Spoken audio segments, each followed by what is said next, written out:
हर बार पत्नी ही समझौता क्यों करे। आज सुनंदा की खुशी का कोई ठिकाना नहीं था। आखिर उसे इतने महीनों से दिन रात की गई अपनी मेहनत का फल मिल ही गया था। वो जिस प्रोजेक्ट पर पिछले कई महीनों से कार्य कर रही थी उसका अप्रूवल हो गया था।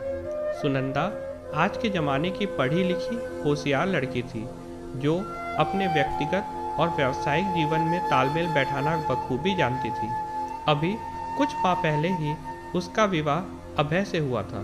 दोनों एक दूसरे के साथ काफ़ी खुश और संतुष्ट थे। अभय भी एक मल्टीनेशनल कंपनी में काम करता था। ये विवाह दोनों परिवारों की आपसी रजामंदी से हुआ था। अभय का परिवार पुरानी मान्यताओं को मानने वाला था, जहाँ बहू का काम सिर्फ वंश बढ़ाना और घर के काम करना ही होता है, तो कहीं ना कहीं अभय पर भी उस सोच का असर था ही। पर आधुनिक कहलाने की चाह में उसने अपनी पत्नी को नौकरी करते रहने की, जो कि वह शादी से पहले ही कर रही थी, हामी भर दी थी। पर अब सुनंदा को अपने इस प्रोजेक्ट को स्वतंत्र रूप से करने के लिए प्रमोशन देकर दूसरे शहर भेजा जा रहा था, जो कि एक समस्या वाली बात थी, क्योंकि एक अनजान शहर में अकेले रहकर नौकरी करने की स्वीकृति तो परिवार से मिलने की कोई उम्मीद सुनंदा को नहीं दिख रही थी। बस उसे अभय से ही आशा थी कि वो उसका साथ देगा। इसी उम्मीद को लेकर आज सुनंदा अभय से बात करने वाली थी। ये कैसे मुमकिन है? तुम ऐसा सोच भी कैसे लिया कि मैं तुम्हें दूसरे शहर अकेले जाने दूंगा? अभय ने गुस्से में कहा। अकेले क्यों?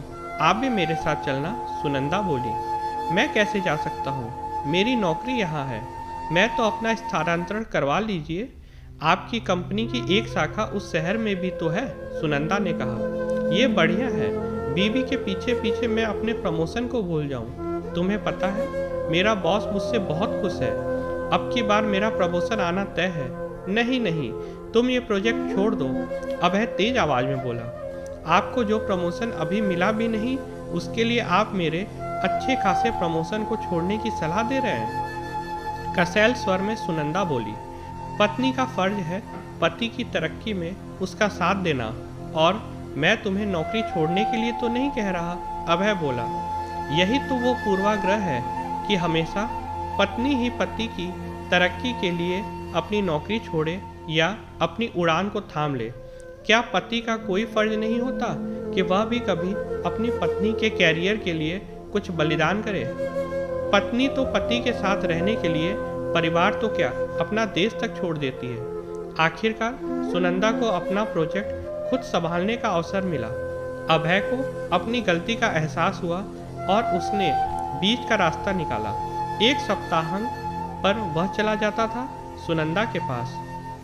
वह एक पर वो आ जाती थी, और कुछ महीनों बाद अभय का भी प्रमोशन व स्थानांतरण हो गया और वो दोनों एक साथ रहने लगे। Please subscribe my channel if you are new. अगर आपको कहानी पसंद आई हो तो प्लीज़ लाइक और शेयर ज़रूर करें। Thank you.